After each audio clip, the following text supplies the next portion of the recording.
Pada tanggal 6 Agustus 1945, terjadi pemboman di Hiroshima, Jepang oleh sekutu.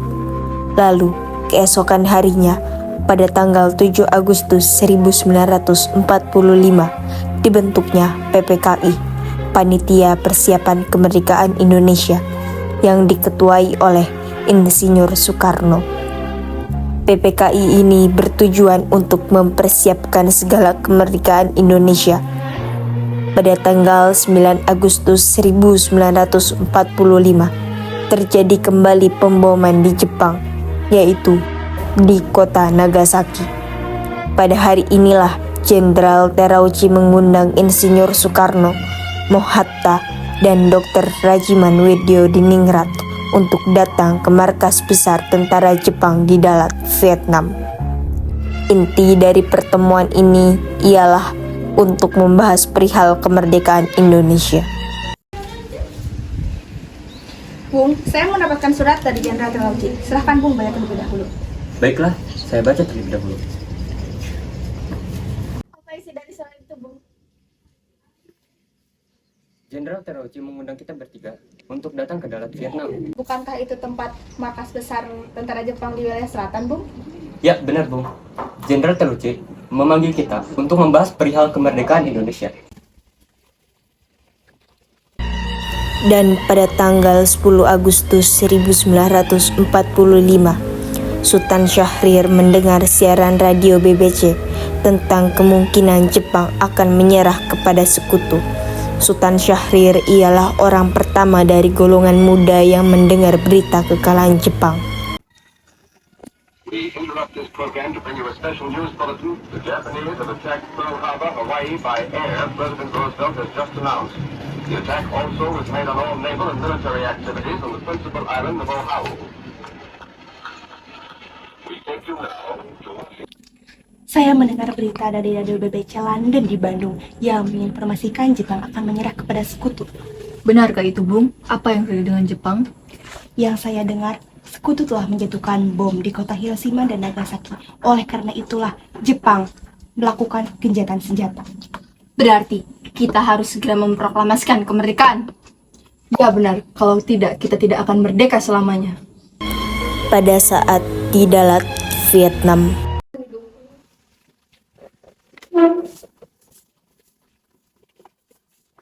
Selamat datang di Dalat. Saya memanggil kalian bertiga untuk membahas tentang kemerdekaan Indonesia. Kami Jepang berjanji akan memberikan kemerdekaan Indonesia dengan seutuhnya. Kami sangat menghargai maksud baik ini.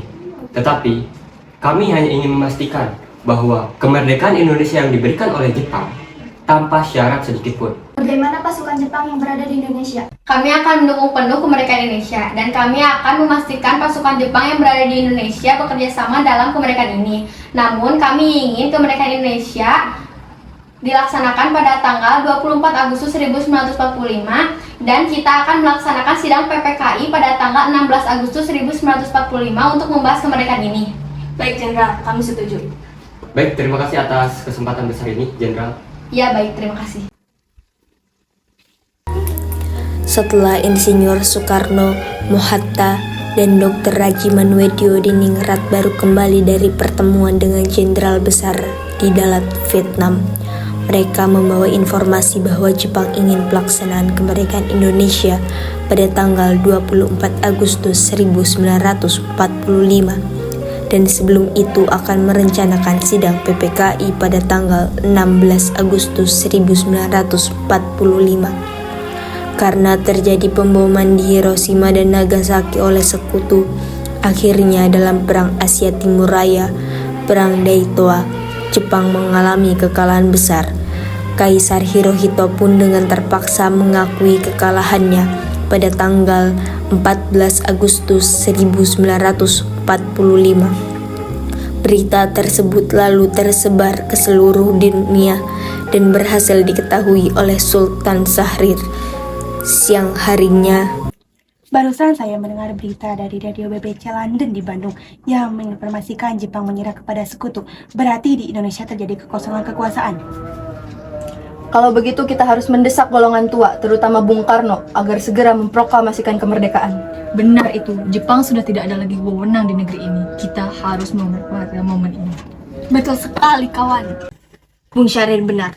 Kemerdekaan itu adalah hak dan persoalan rakyat yang harus segera diproklamasikan. Kita harus meminta kepada Bung Karno dan Bung Hatta untuk memutuskan hubungan dengan Jepang. Tepat sekali. Kalau begitu, Bung Syahrir harus pergi ke kediaman Bung Karno dan Bung Hatta untuk menyampaikan kabar hari ini. Lalu pada sore itu juga Sultan Syahrir pergi untuk menemui Bung Hatta.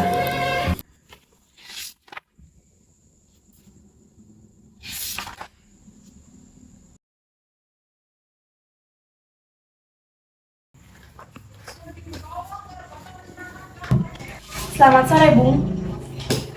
Ya, selamat sore. Ada keperluan apa sekiranya Anda kemari? Saya hanya ingin memberitahukan bahwa saya telah mendengar berita kekalahan Jepang dari sekutu. Bagaimana kamu bisa mengetahui hal itu, Bung? Bukankah seluruh stasiun radio milik kita telah disegel oleh Jepang? Memang semua radio milik kami telah disegel, tapi kami mendengar berita ini dari radio gelap yang kami buat sendiri. Bahkan selama ini kami mengamati jalannya perang secara sembunyi. Bagaimana pendapat Anda, Bung? Saya tidak setuju. Proklamasi kemerdekaan harus disetujui oleh PPKI terlebih dahulu. Tapi, Bung, lebih baik kita menuju ke kediaman Bung Karno untuk membahas berita ini. Baiklah. Mohatta dan Sultan Syahrir tiba di kediaman Insinyur Soekarno di Jalan Pegangsaan Timur, nomor 56, Jakarta. Selamat sore, Bung. Silakan masuk.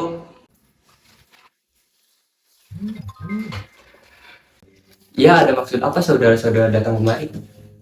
Saya mendengar berita dari radio BBC London di Bandung bahwa Jepang menyerah kepada sekutu tanpa syarat, Bung. Maka dari itu, kami golongan para pemuda mengadakan rapat dan hasilnya adalah semua pemuda setuju agar Bung Karno dan Bung Hatta segera menyusun teks proklamasi. Tidak bisa. Proklamasi ini tidak mungkin diadakan tanpa ada syarat dari PPKI. Ini momentum yang sangat tepat untuk membuat teks proklamasi, Bung.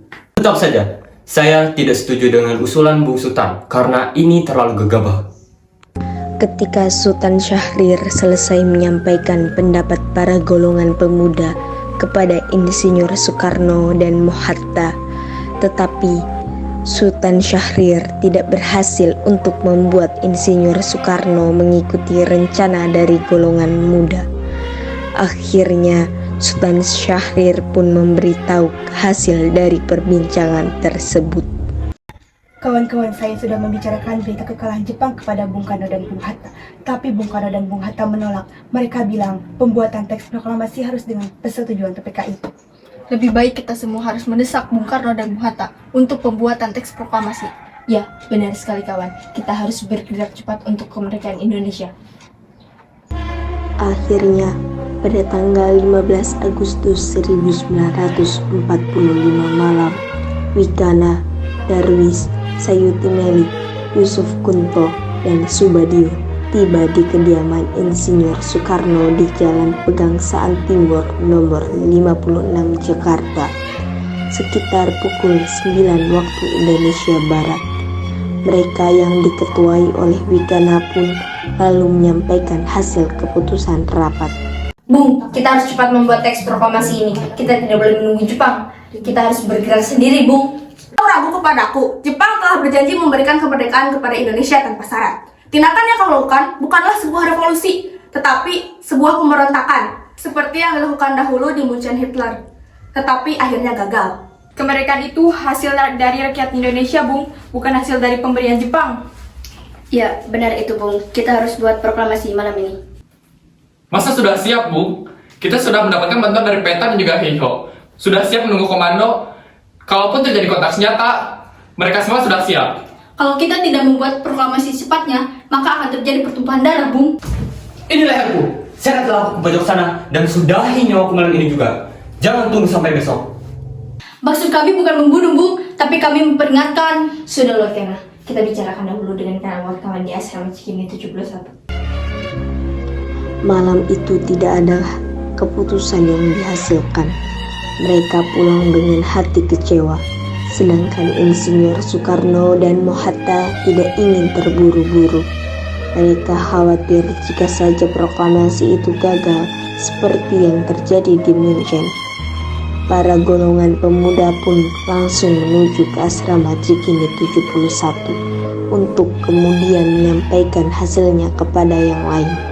Mereka pun akhirnya memutuskan untuk menculik Insinyur Soekarno dan Mohatta yang tujuan mereka agar jauh dari pengaruh Jepang.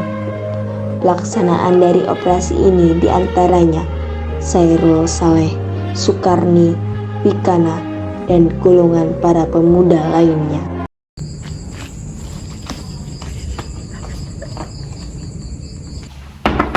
Bung, buka Bung.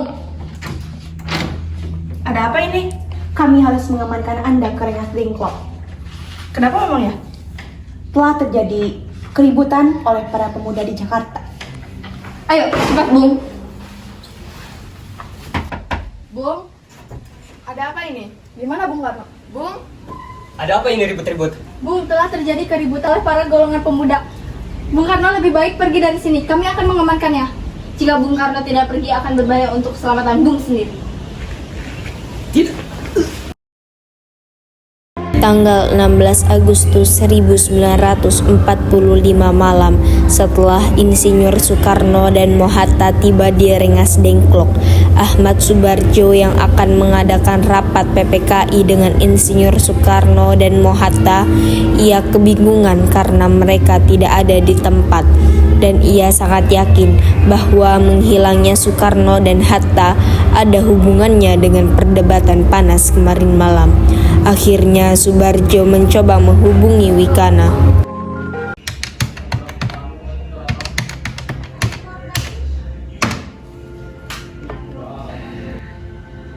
Selamat malam, Bung. Ya, ada keperluan apa Bung? Di mana lokasi persembunyian Soekarno dan Hatta? Saya tidak tahu Bung. Sudahlah, tidak perlu mengelak.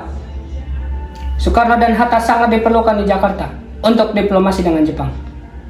Tindakan kalian sangat beresiko karena telah diberi ultimatum oleh para sekutu agar tidak melakukan perubahan politik. Baiklah, Soekarno dan Hatta berada di Rengas Dengklok Bung. Mereka akan membuat teks proklamasi. Baiklah, saya akan menjemput Soekarno dan Hatta.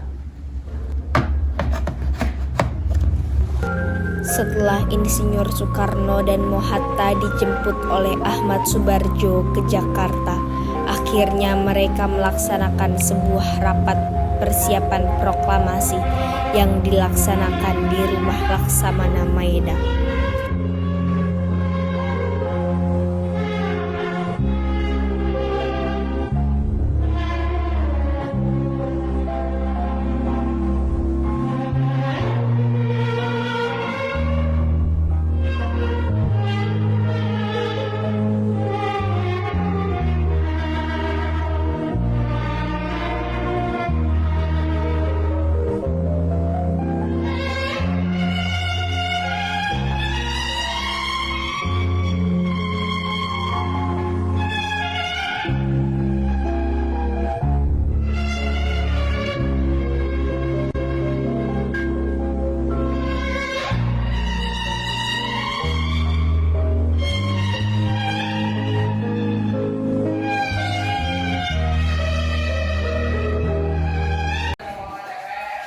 Tolong ketik teks proklamasi ini dan tolong jaga baik-baik teks proklamasi ini.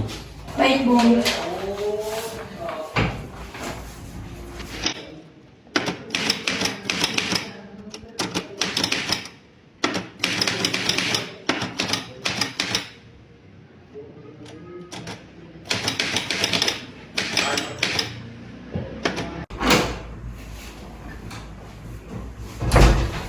Ini naskahnya Bung, silakan tanda tangan. Baiklah. Sedangkan bendera merah putih dijahit oleh Fatmawati di ruang makan dan di depan kamar tidurnya.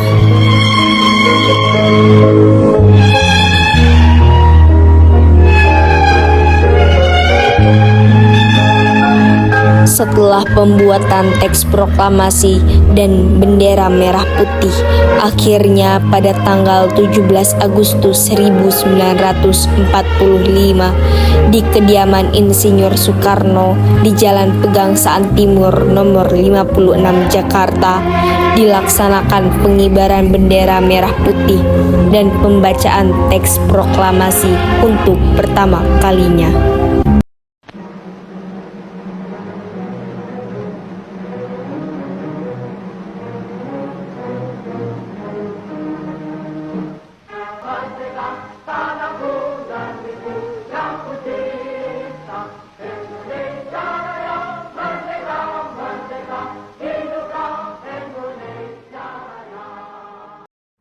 Saudara-saudara, dengan ini kami nyatakan kebulatan tekad itu. Dengarlah proklamasi kami. Proklamasi kami, bangsa Indonesia, dengan ini menyatakan kemerdekaan Indonesia. Hal-hal yang mengenai pemindahan kekuasaan dan lain-lain diselenggarakan dengan cara saksama dan dalam tempo yang sesingkat-singkatnya. Jakarta, 17 Agustus 1945. Atas nama bangsa Indonesia, Soekarno, Hatta.